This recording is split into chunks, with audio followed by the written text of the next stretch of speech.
y por Twitter, @830. Nuestra línea telefónica directa es 5526-230057 y 58. Y también por WhatsApp, 5548-407230. Estamos esperando tus mensajes y llamadas. Bienvenidos de regreso a su programa, aquí por Radio Capital 830 AM. Esto es Un Espacio para Ti y tenemos el gusto de tener por la vía telefónica a Salomón Chertorinsky, quien fue en alguna ocasión, entre otras muchas cosas, secretario de Salud, ni más ni menos, y en este momento pues nos va a informar, nos va a decir qué está pasando y qué quiere decir eso, Salomón, de fase 3. Hola, querido Javier, te saludo con enorme gusto. Un fuerte abrazo. Al auditorio. Sí, que haya salud, que haya salud. Amigo, bueno, pues, ¿qué es eso de fase 3? ¿Nos van a meter ahora, nos van a encerrar en el closet, en el baño, o qué onda? Mira, bueno, hay que entenderlo, estrictamente hablando para el auditorio que nos escucha, realmente, pues no hay un cambio mayúsculo. Simplemente se solidifican las acciones de distanciamiento físico, que no social, distanciamiento físico, Javier, porque ya estamos en la parte ascendente relevante de la curva.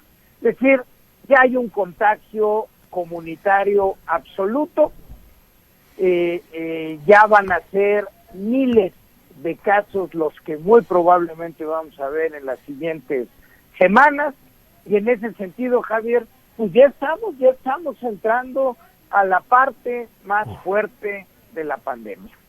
Y a ver, y en cuanto a la propia pandemia, ¿cuándo podemos cantar victoria? O yo sé que es muy difícil la pregunta porque no sabemos cómo se va a desarrollar, pero conforme lo que tú ves que ha hecho el gobierno, aciertos y errores, ¿qué crees tú que está mal o que está bien y qué sigue? ¿Hasta cuándo vamos a aguantar esto?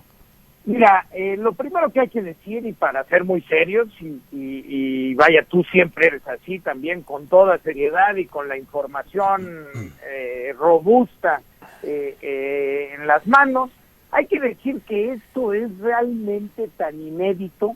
Esto es como, ¿cómo decirlo? Es como el Waze, que tú sales de casa y pones una ruta y te dice van a ser tantos minutos y muy poquito después recalcula. Así tenemos que entender nuestra pandemia, así tenemos que entender nuestra vivencia del día a día. Tenemos que recalcular a cada momento con la nueva información que tenemos, Javier. Eso es lo serio, la verdad. Y eso hay que hacerlo en lo sanitario y también en lo económico, también en lo que está pasando en otros lugares del mundo, observando qué funcionó y qué no funcionó, y con toda esa información recalcular y volver a analizar hacia dónde vamos. Hasta donde estamos hoy, Javier, podríamos calcular que esto, desde sus inicios, los primeros casos en nuestro país, hasta, digámoslo así, ya la parte descendente de la curva de Bell, no van a ser menos de entre 9 y 12 semanas. Es decir, yo creo que en términos generales podríamos hablar de unos 100 días. Ahora, ¿cuándo empieza la parte más crítica? ¿Cuándo llegaremos al pico?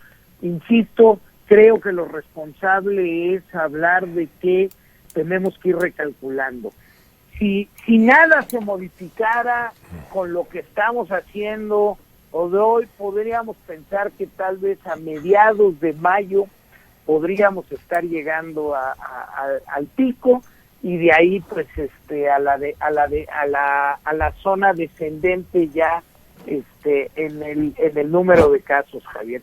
Pero pues hay que decirlo con toda franqueza, hemos tenido un problema en la planeación de nuestro gobierno en materia sanitaria y muy marcadamente, Javier, en la parte económica. En la parte sanitaria empezó muy dubitativo, tardamos tiempo en marcar directrices claras, en que la población y los diferentes agentes sociales y económicos supiéramos lo que se nos estaba mandatando por parte de nuestro gobierno. Es muy difícil que si el gobierno no dice nada, pues los rectores de las universidades no tomen decisiones por ellos mismos, entonces se dan acciones descoordinadas y un poco, pues ahora sí que como a cada quien le dé entender. Entonces tardamos mucho en las directrices, Javier. Después, esas directrices, su comunicación fue muy deficiente. No basta con una mañanera y después con una conferencia de prensa en las noches. Se necesita llenar todos los espacios informativos, porque si no, pues hoy con el acceso a redes sociales, con los espacios informativos tan importantes como el tuyo, pues se llena de información, a veces muy buena, pero muchas otras veces, pues información que no sabemos la fuente. Y tercero, Javier, pues el gobierno falló en la congruencia. Es decir, cuando ya nos estaban pidiendo no abrazarnos, no darnos la mano, empezar a distanciarnos, pues nuestras autoridades pues seguían de gira, seguían en mítines, seguían dando besos y abrazos, y pues así el mensaje a la población pues es un mensaje muy poco entendible. Y entonces en ese sentido pues tardamos en poder reaccionar con antelación a lo que ya sabíamos desde 3 meses atrás que iba a llegar. Pero pues ya estamos en esta, Javier, ya estamos en la parte ascendente. Te recuerdo que el problema de salud ya venía antes del coronavirus. No compraron medicamentos para cáncer, para todas las enfermedades, digamos. Viene este problema y nos agarra mal parados en abasto. ¿O qué sientes tú?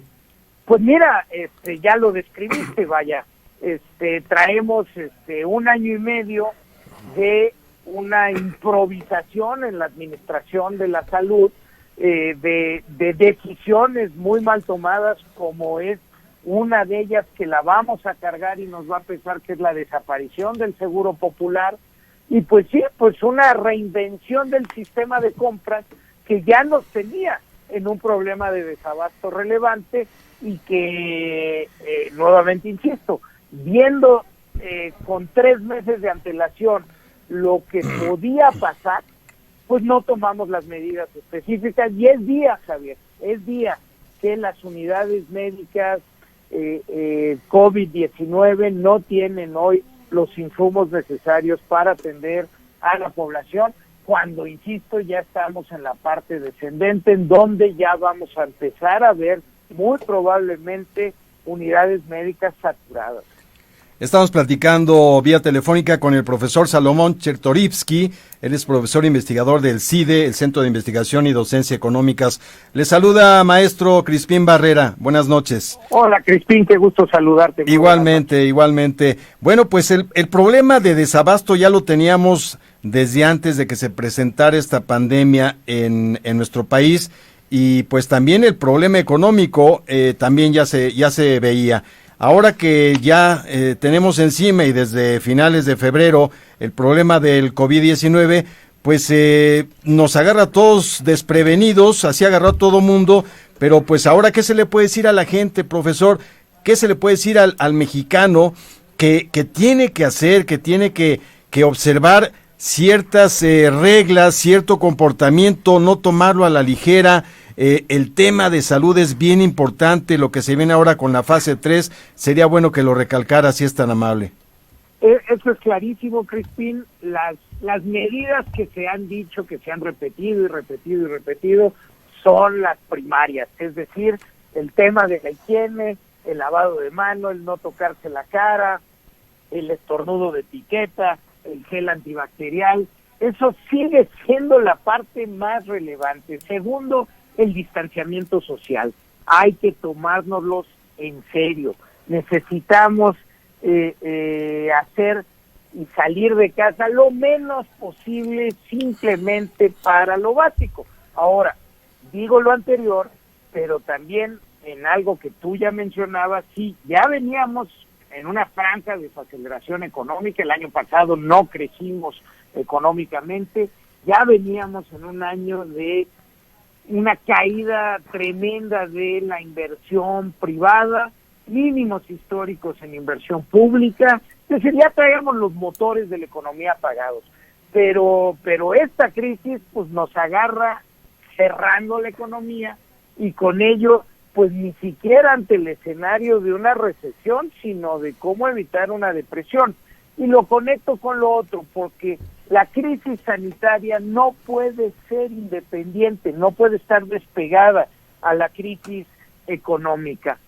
Sí, a la población de nuestro país, a las millones de personas que todos los días tienen que salir para ganarse el sustento diario, no se les da una alternativa de ingreso, Crispín, entonces pedirles que cumplan con el quedarse en casa es una cosa muy compleja. Y es en ese sentido que la estrategia, el plan económico del gobierno federal tiene que estar ya puesto sobre la mesa.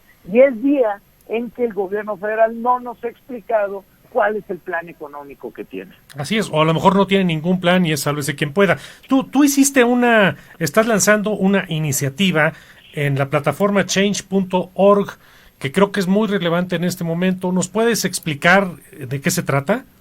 Sí, mira, querido Javier, en el Consejo Consultivo Ciudadano Pensando en México que presido, llevamos ya varias semanas estudiando no solo la parte sanitaria, sino la parte económica, haciendo propuestas de cómo se puede sortear la tormenta, después de cómo iniciar la recuperación, propuestas técnicas, Javier, de cuánto y cómo debe de invertir en lo inmediato el gobierno, de cuáles deben de ser las medidas, de en qué sectores, de cómo hacerlo, insisto, y de cuánto cuesta.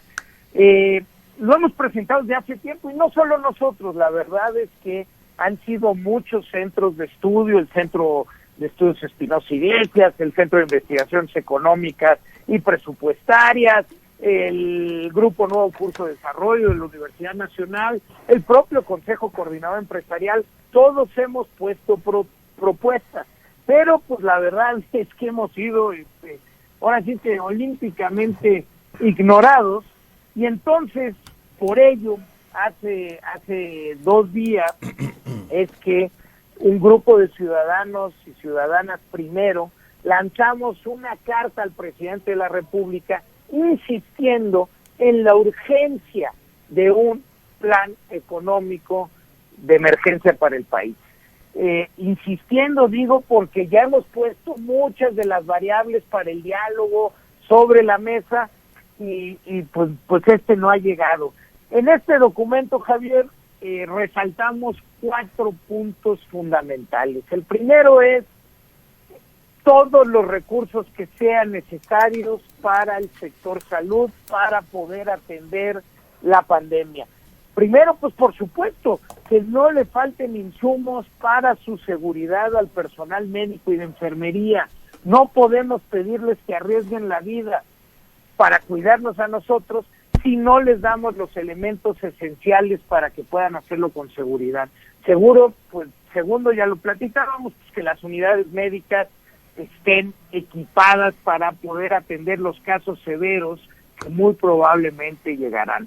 El segundo punto es esto que ya le platicaba a Crispín, tenemos que hacer converger, no pueden estar disociadas las crisis económica y la crisis sanitaria. Tiene que entenderse que para quedarse en casa tiene que haber un mecanismo para compensar el ingreso perdido de muchísimas mexicanas y mexicanos. Tercero, el perder el menor número de empleos posibles tiene que ser una prioridad nacional y para ello se necesita inyectar directamente a un seguro de desempleo para trabajadores formales e informales, pero también se necesita trabajar con las empresas y también se va a necesitar apoyar a las empresas, porque sin apoyo para su flujo simplemente va a ser imposible. Y cuarto y último, pues le pedimos al señor presidente, le insistimos en que este no es un asunto político, de distanciarnos, de separarnos, al revés, es un tema de unidad, es un tema que se tiene que trabajar con diálogo, sin polarización, se tiene que trabajar entendiendo que hay muchas opciones sobre la mesa y por eso necesitamos platicar y trabajarlas conjuntamente. Está Javier. muy... Eso lo pusimos en la plataforma, ya va en, creo que alrededor de 18,000 firmas de personas de carne. ¿Cómo se hueso. llama? ¿Cómo lo buscamos? Ay, Aquí entiendo que aquí es tenemos por un el dato, acuerdo nacional. Tenemos el dato aquí nosotros, profesor, y con mucho gusto lo vamos a difundir para que la gente entre y firme. Necesitamos un verdadero plan de emergencia para México ante el COVID-19. Perfecto, ahí hay que entrar. Está hecho por técnicos y está hecho con todo el corazón y sin tema político, para que no diga la 4T, ¿no? Para que son cosas para el futuro y para el bien de México. Pues en fin, Salomón, te agradecemos muchísimo toda la información que nos diste y esperemos en el futuro pues tener una plática más para actualizarnos en temas de economía y de salud, que ahora van más mezcladas que nunca.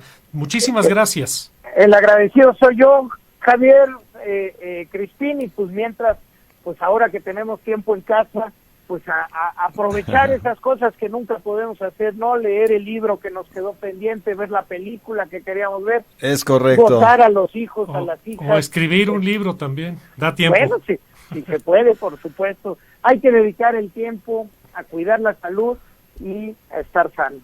Muchas gracias, un abrazo muy fuerte. Gracias, Javier. Gracias, ha sido el profesor Salomón Chertorivsky, investigador del CIDE, Centro de Investigación y Docencia Económicas, aquí para ustedes en un espacio para ti. Regresamos, Javier, con más.